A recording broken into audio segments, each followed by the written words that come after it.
አሰላሙ አለይኩም ወራህመቱላሂ ወበረካቱሁም።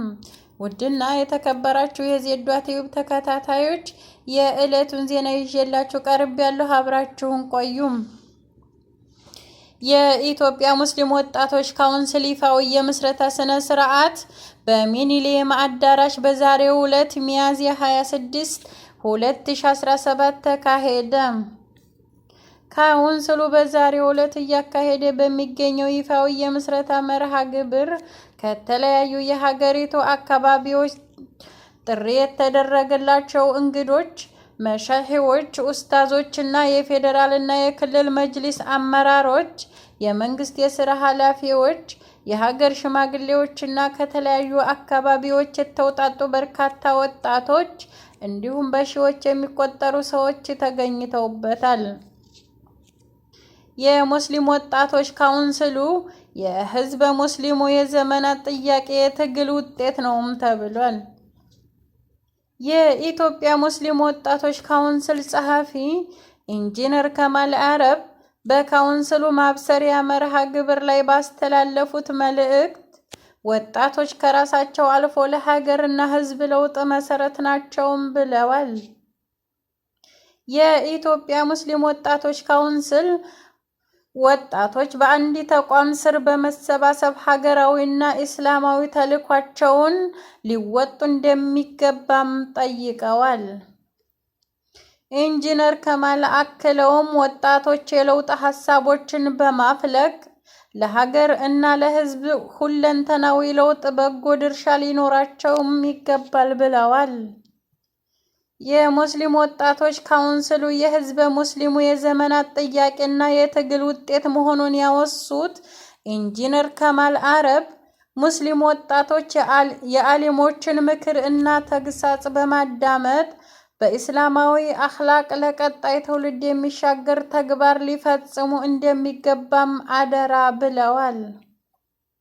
ካውንስሉ በጥቂት የምስረታ ጊዜው በሁሉም ክልሎች ወጣቶችን የማደራጀት እና የአቅም ግንባታ ስልጠና ሲሰጥ መቆየቱን በመግለጽ መልካም ጅማሮዎች በቀጣይም ተቋማዊ በሆነ አሰራር ተጠናክረው እንደሚቀጥሉ ገልጸዋል። ለመብታቸው የሚታገሉና ግፍን የሚጸየፉ ፍትሃዊ ወጣቶች እንዲፈጠሩ የካውንስሉ አባላት በትጋት ሊሰሩ ይገባል ብለዋል። ከጠቅላይ ምክር ቤቱ ፕሬዝዳንት ጽሕፈት ቤት ዋና ኃላፊ ኡስታዝ አቡበከር አህመድ የኢትዮጵያ ሙስሊም ወጣቶች ካውንስል ምስረታ በአዲስ አበባ ከተማ ሚሊኒየም አዳራሽ ለህዝብ እየተበሰረም ይገኛል ብለዋል።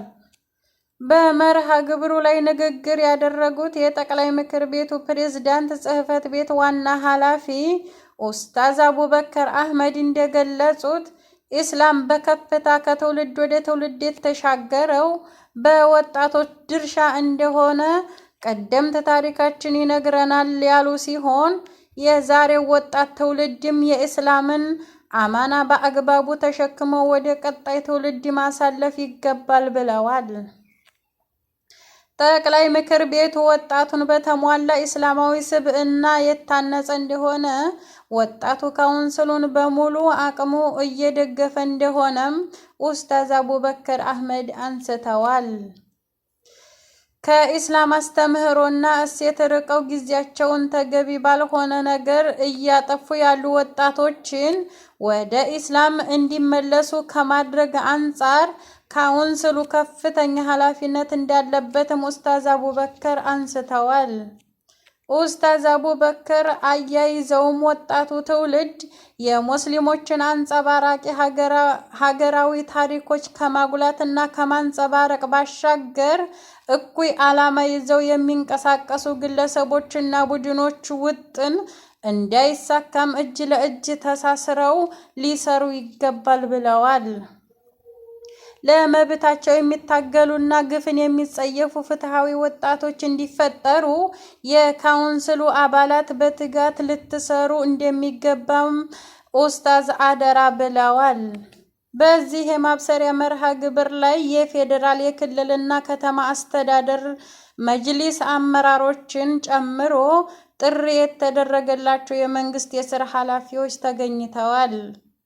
ዜናውን ያጠናቀረው ሃሩን ሚዲያ ነበር። ዜናውን ያቀረብኩላችሁ ዜዷ ቲዩብ ነኝ። አብራችሁን ስለቆያችሁ እጅግ እናመሰግናለን። ወሰላሙ አለይኩም ወራህመቱላሂ ወበረካቱሁ።